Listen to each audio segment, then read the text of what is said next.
Okay, today we're going to do some follow-up and catch us up on what I think about my car after 45 days.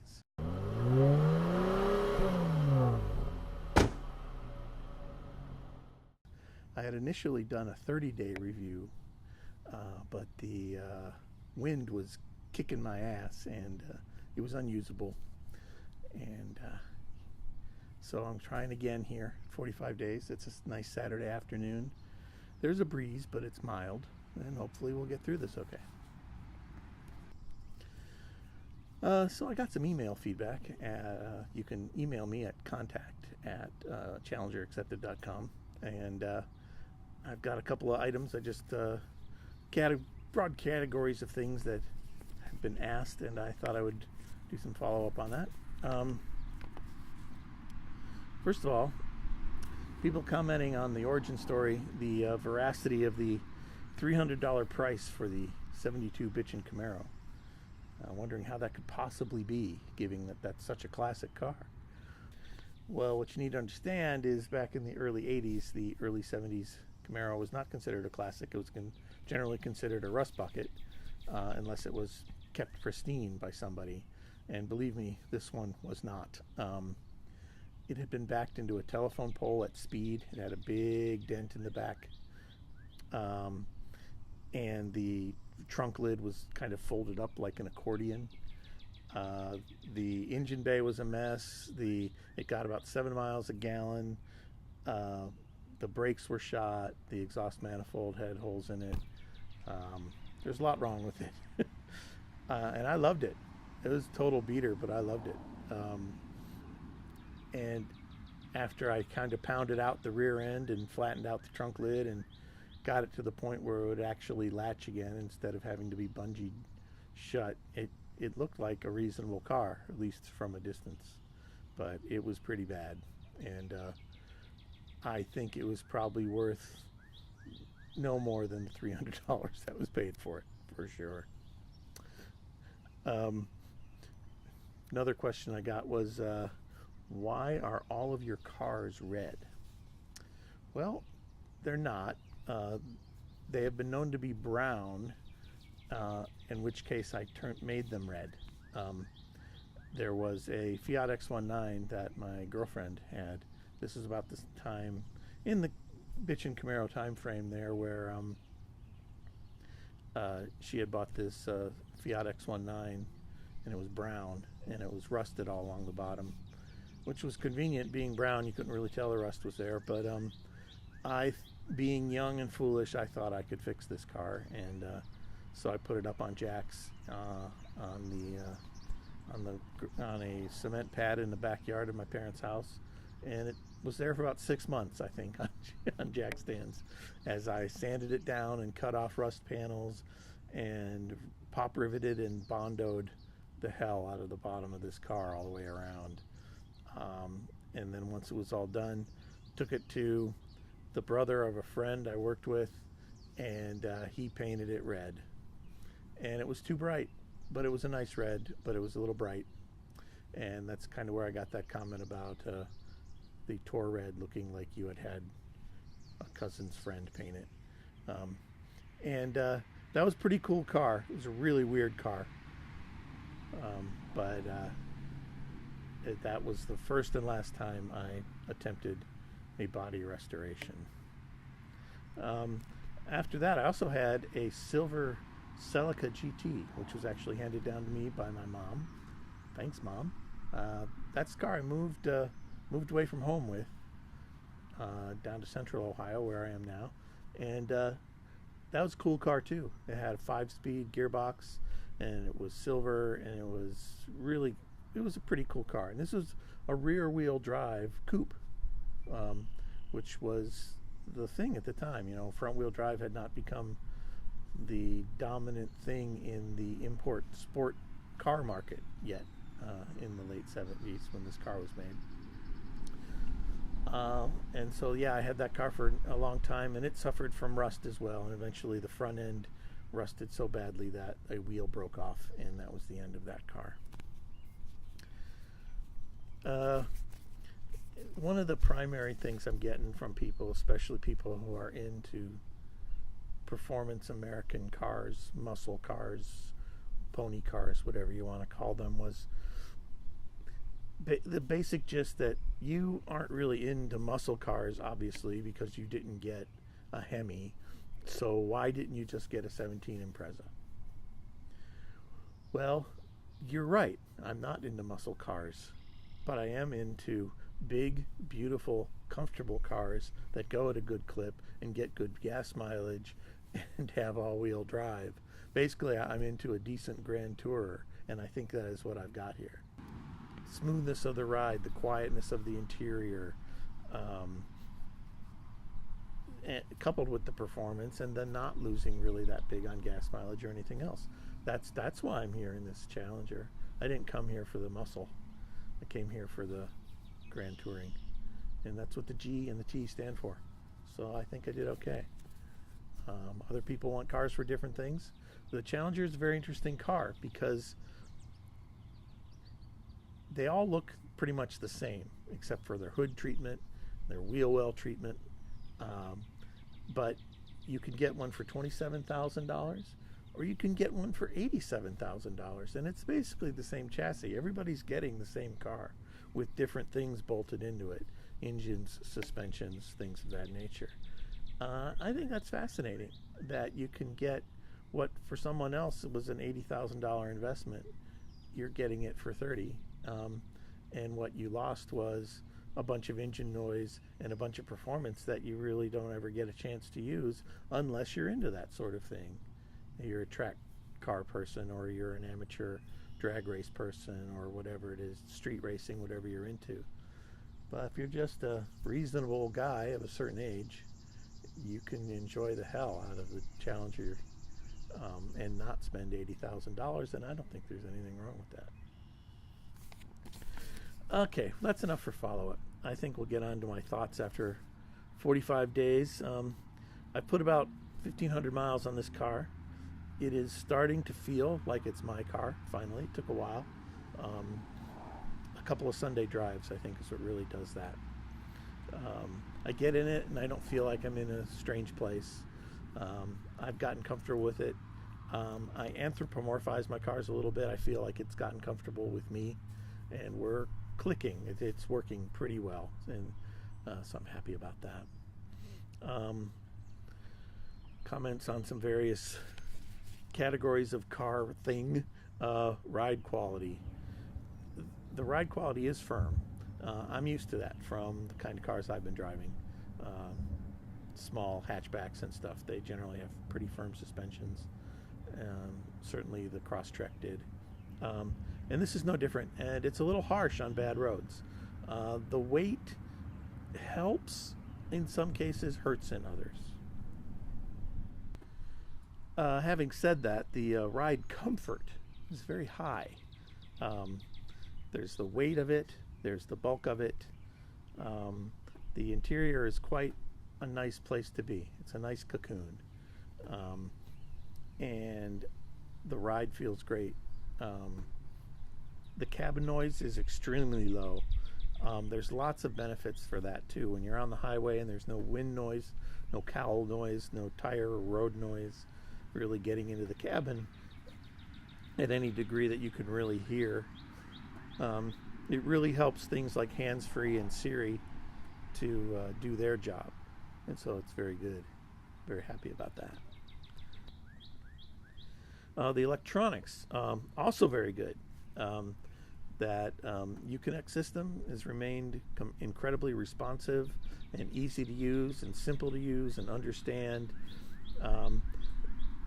It does have a lot of options for the media getting into it, the USB ports, through the CarPlay integration, through the XM radio and all the other input sources for media.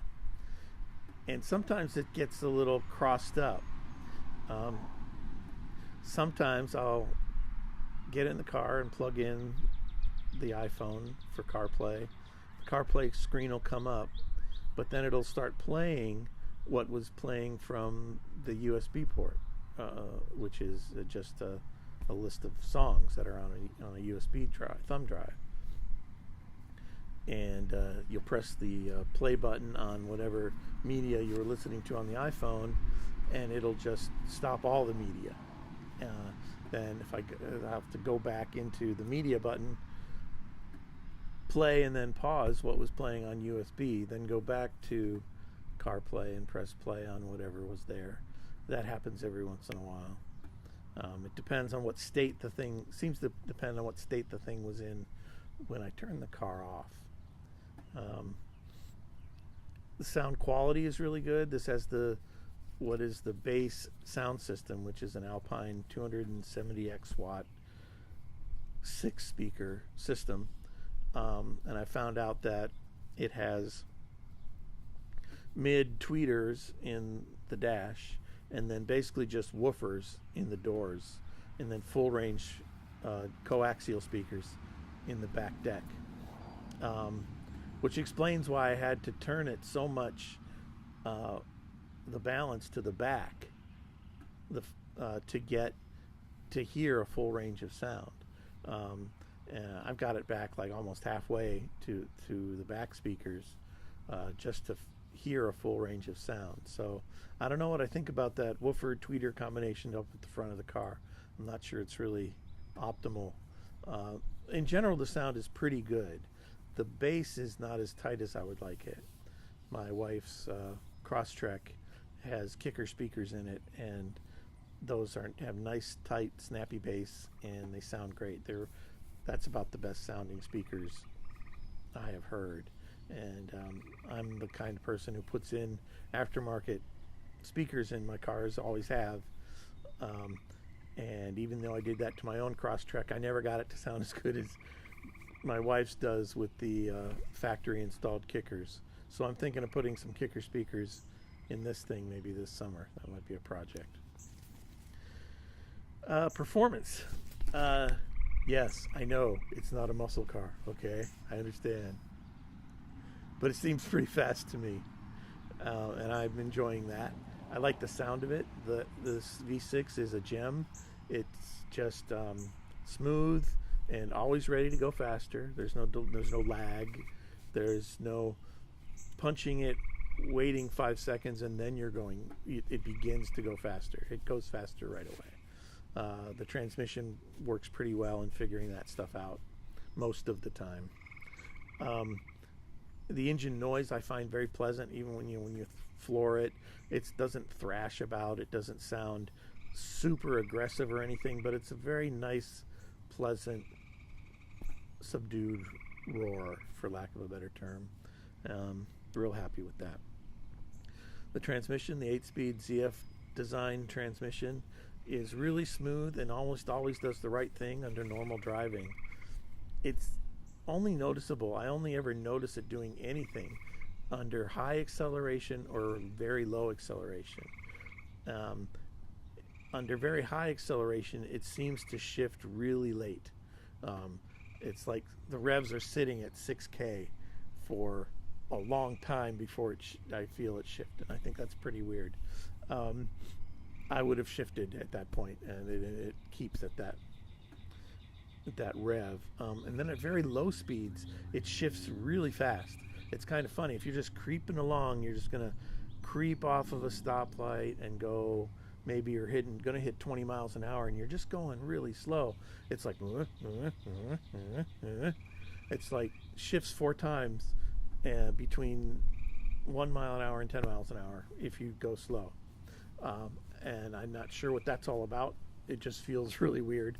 I'm sure it's fine. It's 8 speeds. It's got to pick something that is a good ratio. And it's obviously trying to do the best it can with gas mileage under those circumstances, but it just feels weird. The brakes are spectacular. They grab very well from the start, but they're not grabby. You can modulate them very well from the start, but they are very high performing, in my opinion. They bring this big car down to a stop really fast and very controllably. I get spoiled on it. After a couple hundred miles in the Challenger, if I hop back into the minivan, heaven forbid, and with its mushy brakes, and then I come up on a stop sign like I would in the Challenger, I might not make that stop because it's really that different. It's night and day, which I guess is to be expected. But it's really nice to have a car that brakes this well. It's really nice. It's a big improvement over what I've had before. The handling, the steering feel is pretty good. It's electronic power assist, and I'm used to that. Again, from my Crosstrek, it had that as well, but it had a fixed setting and a relatively small steering wheel. Steering wheel here is a good bit bigger, and there are at least 3 settings for the steering feel that you can set based on sport mode, comfort mode, balanced, and there's other, I think 3 settings. They all feel very different, and I think I like it on the normal mode the best so far. The other modes feel artificially altered, but generally the steering feel is not bad. You can really tell that you're on an electronic assist on corners because it just doesn't feel like you're directly inputting. There's a bit where you feel like your input is being modulated on its way to the tires, and that's a little weird, but it's not bad at all. And the cornering does feel a little heavy, which again I would expect. This car weighs about 1,000 pounds more than what I'm used to, but it does not lean. It does, the body roll is pretty minimal, and all in all, I think the trade-offs they've made on the suspension stiffness pay off for cornering and general ride feel, and I'm willing to put up with a little harshness on crappy roads for that. All in all, it corners a lot better than I felt a beast like this would, so I'm very happy there. Mileage, this is one where I'm still trying to suss out exactly how things are going. The onboard computer says 22 miles a gallon average, and I think that's low. Lower, it's certainly lower than I expected, but I also think it's low compared to what I'm actually getting. And I've got to get a couple more fill-ups under my belt here to do the math and find out exactly what kind of mileage I'm getting between fill-ups. But I can tell that based on range, a fill-up with this and a fill-up on my Crosstrek, they got almost the same range, about 350 to 380 miles of fill-up. And I'm putting about 2 gallons more per fill-up in this car than the Subaru, so it's costing me about 2 gallons more per fill-up for the same range. And I can live with that.